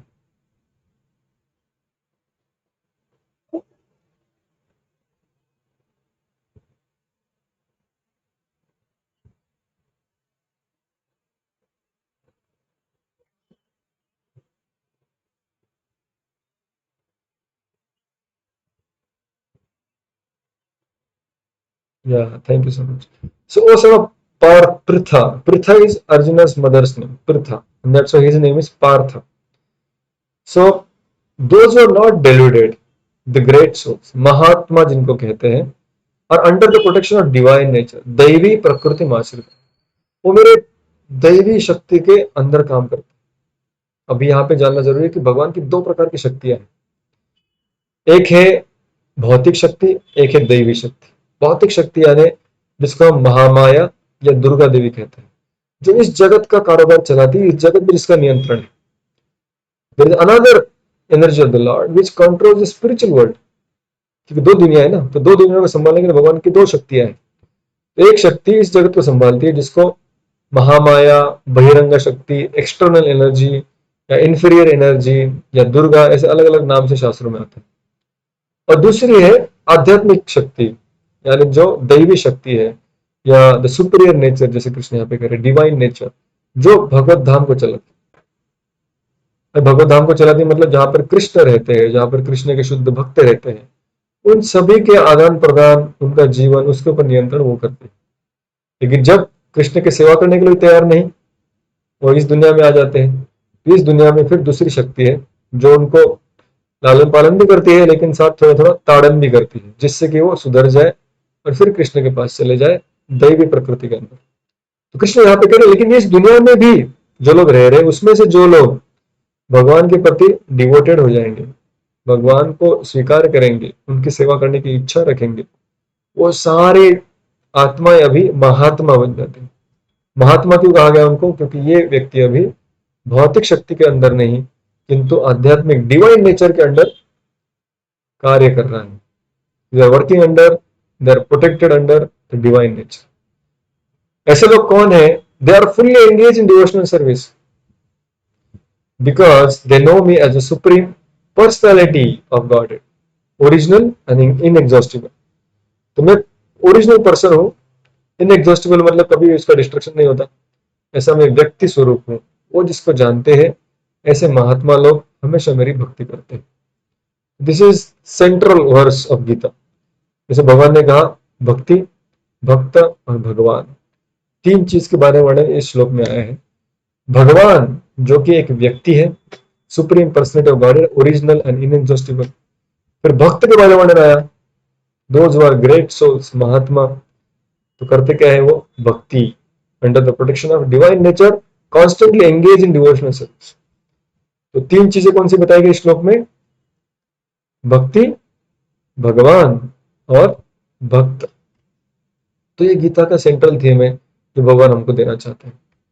अभी भगवान अगले श्लोक में बताएंगे कि ये जो महात्मा है, ये जो भक्त है, ये करता क्या है, इसका एक्टिविटी क्या है। तो that is next middle verse of Gita, very important verse. Please recite behind me. सततं कीर्तयन्तो मां यतन्तश्च दृढव्रताः नमस्यन्तश्च मां भक्त्या नित्ययुक्ता उपासते। ओके, ट्रांसलेशन पढ़िए कोई।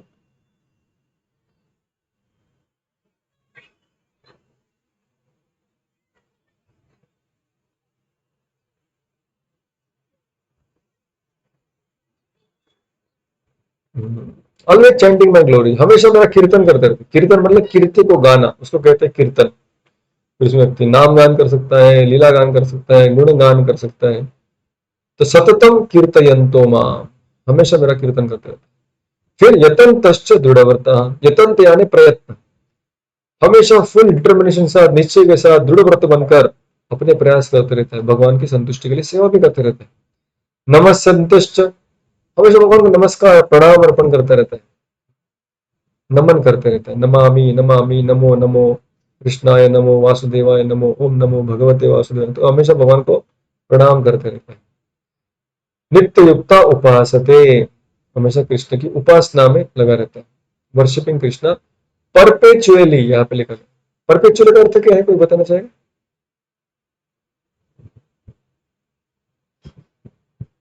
परपेचुअली मतलब, परपेचुअली मतलब कंटिन्यूअसली, नित्यम, नित्यम शब्द का यहाँ पर नित्य युक्त, परपेचुअली एंगेज। तो नित्य मतलब अभी भी कर रहा है और आगे अनंत काल तक करते रह सकता है। तो भक्ति करने से भगवत धाम जाएगा और भगवत धाम में अनंत काल तक भगवान की सेवा नित्य रूप से कर सकता है, इससे कहते हैं नित्य सिद्ध, भगवान के धाम में प्रवेश करेगा। So this is the two middle verses of Gita which talks about bhakti, भक्त and भगवान and their activities. एक्टिविटी क्या है? हमेशा कृष्ण का गुणगान। ये हो गए दूसरे प्रकार के लोग जो भगवान को स्वीकार करते हैं, जिनको महात्मा कहा। तो पहले थे मूढ़, जो भगवान को स्वीकार नहीं करते उनको, पर्सनैलिटी को, और दूसरे हैं जो भगवान की पर्सनैलिटी को स्वीकार करते हैं, भक्ति में एंगेज होते हैं और हमेशा कृष्ण का कीर्तन करते रहते हैं। This is middle essence of Gita. अभी कृष्ण आगे जाके बताते हैं second, that is second last section, that is D. सातवें अध्याय में डी का एक्रोनिम क्या था? D was for deviation. तो यहाँ पर भी कृष्ण डेविएशन के बारे में बताने वाले। तो देखो, मेरा जो दिव्य स्वरूप है, मेरा जो सुंदर रूप है, श्याम सुंदर रूप में, जिस रूप में मैं वृंदावन में रहता हूँ, वो रूप को छोड़कर फिर लोग अलग अलग जगह पे चले जाते हैं, भगवान को ही पूजा करते हैं, लेकिन उस भगवान को अलग अलग रूपों में स्वीकार करते हैं। वो कौन से डेविएशन हो सकते हैं? इसमें कहते तीन प्रकार के डेविएशन।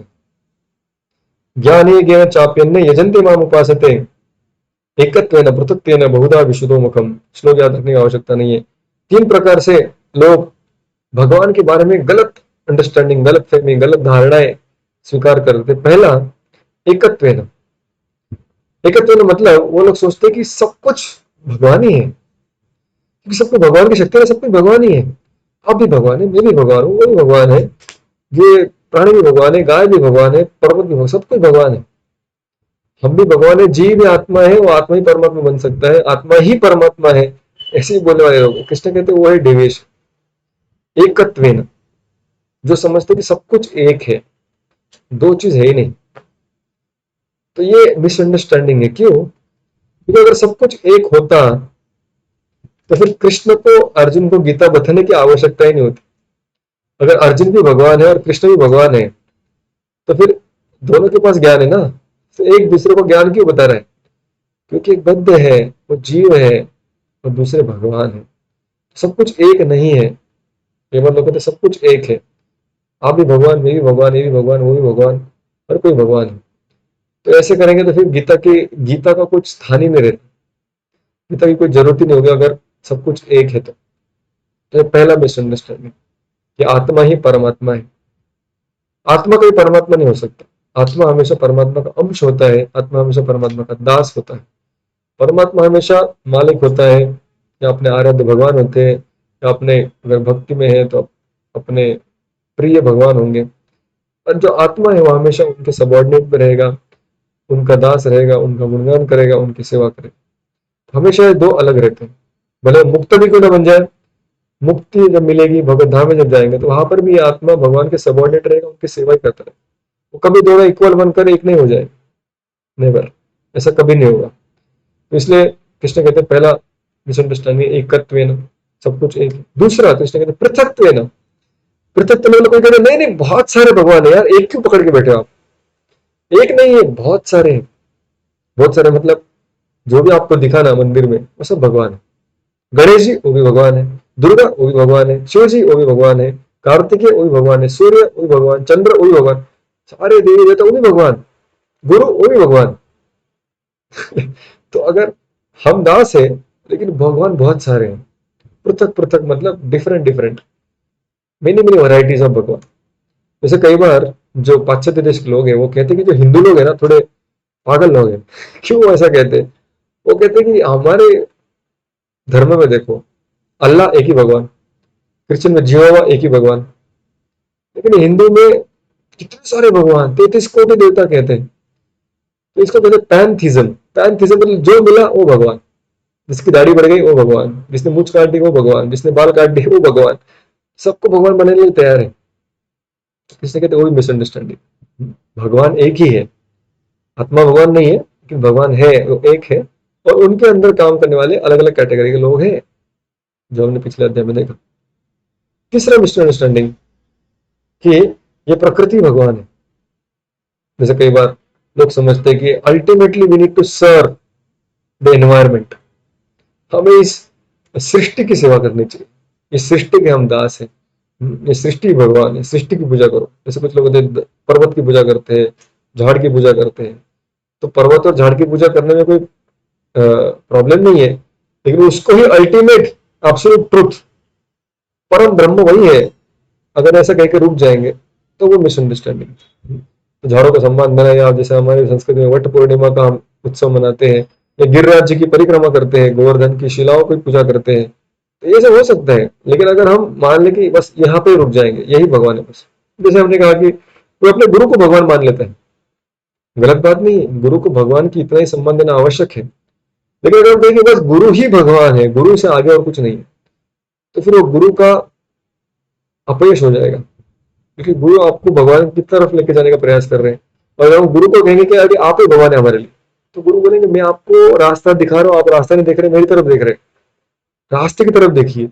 आप मुझे धन्यवाद दे सकते हैं, मेरी पूजा अर्चना कर सकते हैं, मेरा फीस दे सकते हैं, या मेरा गुणगान कर सकते हैं, लेकिन मैं जो बोल रहा हूँ वो तो कीजिए। तो कई बार जो गुरु होते हैं वो भगवान की तरफ लोगों को दिखाना चाहते हैं, लेकिन वो लोग बोलते नहीं नहीं नहीं, वो रास्ता बहुत लंबा है, उतना हम नहीं चलना चाहते, हमारे लिए आप ही भगवान है यार, आप ही सब कुछ कर दो। तो वो शॉर्टकट मेंटेलिटी है। तो कृष्ण कहते हैं हम सब एक नहीं है, हम सब भगवान नहीं हो सकते, जो दिखा वो भगवान नहीं है, या फिर जो हमें अभी दिख रहा है सूरज चंद्र इत्यादि वो भगवान है, ऐसा भी नहीं। भगवान एक ही है, जो इस सृष्टि के परे है, उनका अपना एक पर्सनैलिटी है, जो श्याम सुंदर रूप में वृंदावन में अवतरित होते हैं। और कृष्ण अपने छाती पे हाथ लगा कह रहे कि वो भगवान मैं हूँ, महात्मानस्तु माम पार्थ दैवी प्रकृति माश्रिता, मेरी पूजा करते हो, मेरी उपासना करते हो। तो मैं मतलब कौन? अर्जुन के सामने कौन खड़े हैं, कौन गीता बोल रहे हैं? वसुदेव के पुत्र, देवकी के पुत्र, जो यशोदा और नंदन बन के भी वृंदावन रहे, वही कृष्ण अर्जुन के सामने खड़े हैं। और वो बार बार कह रहे हैं कि मैं हूं मैं हूं मैं हूं। तो ये समझना बहुत आवश्यक है। जो समझ गया तो उसको गीता का मोस्ट सीक्रेट ज्ञान प्राप्त हो गया। ये हो गया डेविएशन। फिर आखिरी में आता है डिवोशन।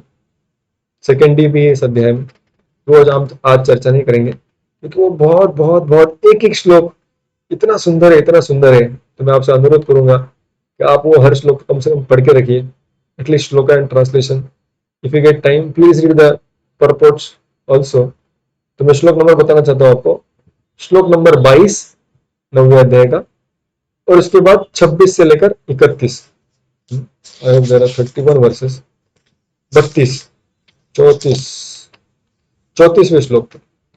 तो 22वां श्लोक और 26 से लेकर 34वां श्लोक, ये जो है इसमें डिवोशन के बारे में भगवान बहुत गुणगान कर रहे हैं। तो गुणगान क्या है उसके लिए हम अलग से मिलेंगे। आज हमारा मंडे एक्स्ट्रा क्लास हुआ क्योंकि बीच में अपना नेटवर्क चला नहीं। तो thank you all very much for extending yourself for one more day. तो अगली बार हम वापस फ्राइडे को मिलेंगे, और फ्राइडे को हम 9 चैप्टर खत्म करेंगे, और साथ साथ 10वां अध्याय भी और 11वां भी समाप्त करने का प्रयास करेंगे। 10 और 11 बहुत छोटे अध्याय हैं, so please don't miss that session because we'll be completing most important part of 9th chapter and also 10th and 11th chapter. फ्राइडेला संध्याकाळी 7 ते 8:30, तो 7 से 8:30 के बीच में मिलेंगे। और फिर उसके बाद हमारा रेगुलर संडे क्लास रहेगा, वो 5:30 to 7 रहेगा। Okay, Hare Krishna Krishna Krishna Hare Hare, Hare Ram. Okay, question question.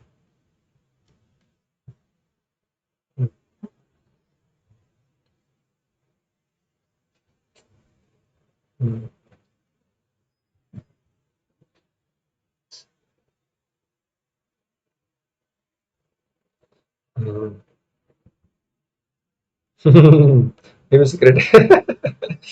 तो अभी जैसे हम छोटे से बड़े होते हैं, हम छोटे से बड़े होते हैं टाइम के हिसाब से। अभी कृष्ण का अगर आप एक्चुअली देखेंगे ना, वो किस तरह से बढ़े, तो बहुत कम उम्र में बहुत ज्यादा बढ़ गए वो। मतलब जैसे एक 5 साल का शिशु कर सकता है उनके समय पर, तो भगवान वही सारी क्रिया 3.5 साल में कर रहे थे।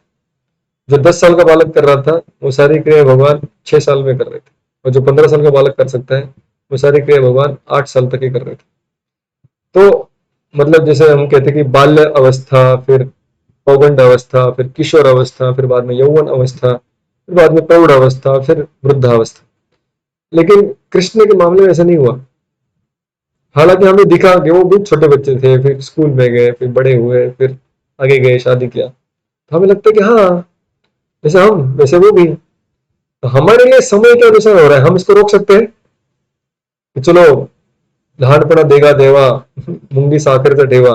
अब ये कितना अच्छा है बचपन, no exam, no tension, no anxiety, no family maintenance, तो मुझे छोटा ही रहना है। हम रह सकते हैं छोटा? नहीं रह सकते। तो समय हमारे ऊपर जबरदस्ती काम कर रहा है, हमें आगे बढ़ना ही पड़ता है। इसका प्रूफ क्या है? जब हम बड़े हो जाते हैं तो हम सोचते हैं कि बस अब यहाँ पे रुक जाओ यार, आगे तो बड़ा डेंजर खाई दिख रहा है, अभी बूढ़े होने वाले। तो 40, 45, 50 के बाद लोग समझते कि भाई बूढ़ा होने वाला हूँ, तो रोकना चाहते हैं अपने आप को उस बुढ़ापे को, लेकिन रोक पाते हैं? नहीं रोक पाते। तो ये प्रूफ है कि हम काल के प्रभाव के अंदर है। लेकिन कृष्ण, कृष्ण हाँ बचपन में थे, छोटे थे, बाल्यावस्था में आए, किशोर अवस्था में आए, फिर यौवन अवस्था में भी आए, लेकिन उसके बाद ये बूढ़े हुए? बूढ़े नहीं हुए। जब कुरुक्षेत्र का युद्ध हुआ, तो भगवान कम से कम 125 साल के थे। तो उससे आगे भगवान जिए, फिर उद्धव को गीता बताए, कई साल जिए उसके बाद। लेकिन कहीं पे भी ऐसा वर्णन नहीं कि फिर कृष्ण की बाल सफेद हो गए, दाढ़ी बढ़ गई, या फिर उनके दांत गिर गए और बुढ़ापा आ गया। ऐसा वर्णन कहीं पर भी नहीं है, कौन से भी अवतार में नहीं है। तो इससे समझता है कि वो जो लीलाएं उन्होंने की, वो उनकी अपनी इच्छा से हुई, तो काल के प्रभाव से नहीं हुई।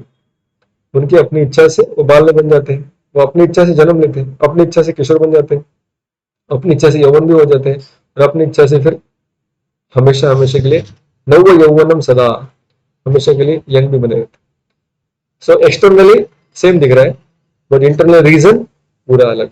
वो अपनी स्वेच्छा से कर रहे हैं, और हम जबरदस्ती काल के प्रवासी लोग। ओके। ओके, और किसी कुछ प्रश्न? क्योंकि बहुत इंपॉर्टेंट इंपॉर्टेंट कॉन्सेप्ट हमने आज चर्चा की। किसी कुछ सवाल है इसके बारे में? बहुत सीक्रेट नॉलेज के बारे में किसी कुछ सवाल? इसका मतलब आप सब लोग को सीक्रेट पता चल गया है। यस।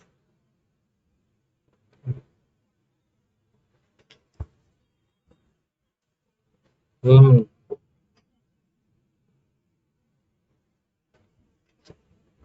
हम्म।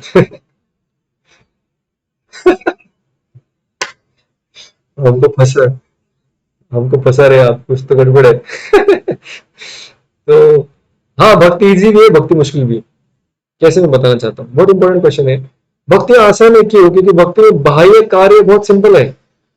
प्रसाद खाना, कीर्तन करना, नाम जप करना, भोग लगाना, सिंपल है ना। भगवान को माला बनाना, श्रृंगार करना, एकदम सिंपल है। योग साधना, ज्ञान मार्ग से तुलना करेंगे, तपस्या से तुलना करेंगे, तो कुछ भी तपस्या नहीं, कुछ भी मुश्किल काम नहीं, सब कुछ आसान है। लेकिन मुश्किल भी कहा जाता है। मुश्किल क्यों कहा जाता है? क्योंकि अंदर का जो चल रहा है, क्यों कर रहा हूं, जो कर रहा हूं क्यों कर रहा हूं, वेयर इज माई इंटेंशन। क्या मैं कृष्ण की प्रसन्नता के लिए, कृष्ण का स्मरण रखना, कृष्ण के लिए करना, ये जो अंदर का वो कॉन्शियसनेस का एडजस्टमेंट है ना, वो मुश्किल है, उसमें तकलीफ है। बाहर की क्रिया सिंपल है, लेकिन अंदर का जो ट्रांसफॉर्मेशन है वो मुश्किल है। लेकिन वो कब होगा? जब बाहर की जो सिंपल सिंपल क्रिया अगर हम दोहराते रहेंगे, उसका अभ्यास करेंगे, और भक्तों के संग में रहेंगे जो भी सिंपल है, तो धीरे धीरे जो अंदर की जो मुश्किल बात है, वो भी सिंपल तरीके से हो जाएगी। यस, भक्ति सिंपल एक्सटर्नली, भक्ति डिफिकल्ट इंटरनली।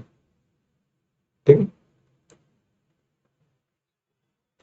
क्योंकि जैसे वो कर्मकांडी व्यक्ति होता है जिसको यज्ञ करना है इत्यादि, अश्वमेध यज्ञ कर रहा है, उसको अंदर से क्या सोच रहा है? अंदर उसको क्या सोचना चाहिए कि मुझे स्वर्ग की प्राप्ति हो। अभी स्वर्ग की प्राप्ति हो या कोई भौतिक लाभ मिले, इसके बारे में सोचना बहुत मुश्किल नहीं है। नेचुरली हम सुबह से उठकर वही सोचते रहते हैं कि आज कुछ फायदा हो जाए, आज कुछ लकी डे निकल जाए, आज कुछ गिफ्ट मिल जाए, या आज कुछ सक्सेस मिल जाए मटेरियल। तो ये तो हमारा नेचुरल सोच है। वो बाकी लोगों को रखना है, ज्ञानी वाले व्यक्ति को मुक्ति का अभिलाषा करना है कि भाई छुट्टी मिल जाए, बहुत तकलीफ है यहाँ पर, कोई मुझे छुटकारा दे दे। तो ये अंदर की सोच बहुत सिंपल है, जो कर्म की है, ज्ञानी की है, योग की है। लेकिन जो भक्त की सोच है ना, वो पूरी 180 डिग्री अपोजिट है। उल्टी दिशा में बह रहा है पानी उसका। सब लोग एक तरफ घुस जा रहे हैं और भक्त उल्टी दिशा में जा रहे हैं। सब लोग कह रहे हैं स्वार्थ के लिए जीवन जियो, अपना पेट भरो भाई, अपने बारे में सोचो। भक्त कह रहे हैं नहीं, कृष्ण की प्रसन्नता लेकर आए हो। कृष्ण कैसे प्रसन्न होंगे, उनको क्या चाहिए वो पूछो। तो इंटरनली प्रभाव उल्टा है। तो वो हमें सेटिंग चेंज करना में थोड़ा टाइम से लग सकता है। वो कार्य थोड़ा मुश्किल है, लेकिन वो हमने कर दिया। वो करने के लिए जो प्रोसेस दिया गया है, जो एक्सटर्नल है, वो बड़ा सिंपल है। नाम जप करना, भगवान के गुणगान गाना, सिंपल सिंपल चीजें करके ये अंदर का मुश्किल काम भी हो सकता है। इस लोखंडे माता जी, तुम्हें क्या बोलू इच्छिता?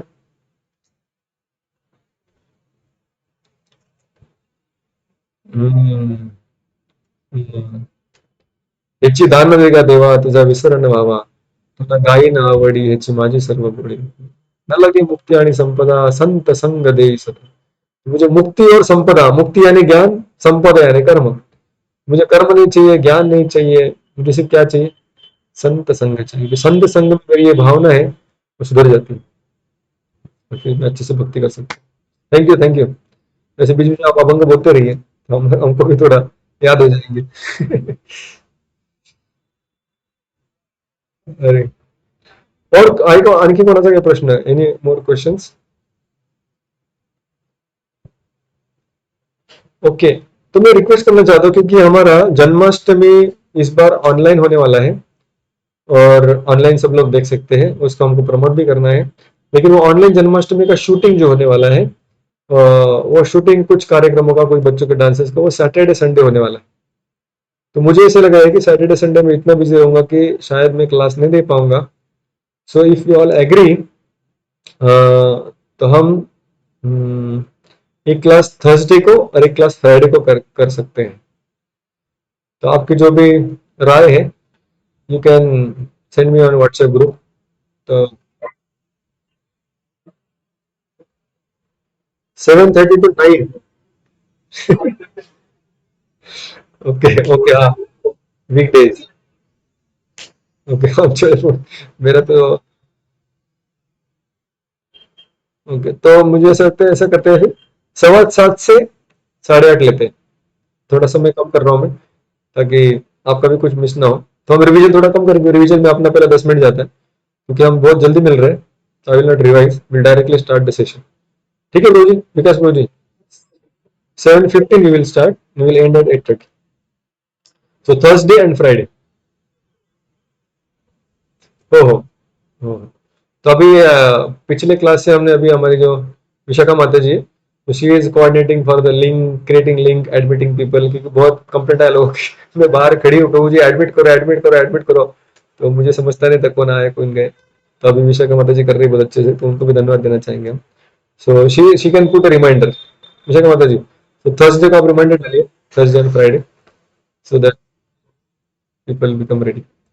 Okay, thank you very much. Hare Krishna, Srila Prabhupada की जय, ग्रंथराज श्रीमद् भगवद गीता की जय। हरे कृष्ण।